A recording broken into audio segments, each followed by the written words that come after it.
Hey guys, got a 2020 plate Audi A1 here. Just going to show you how to adjust the date and the time on this one.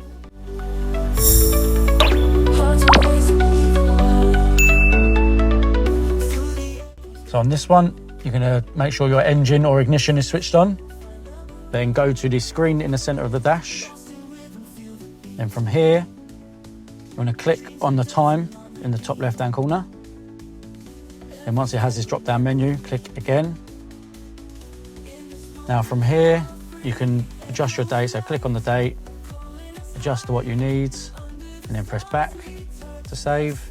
And the time, click on the time, same again, adjust to what you need, and then press back to save again. And then you have a time format here if you would like, if you prefer a 24-hour clock or a 12-hour clock.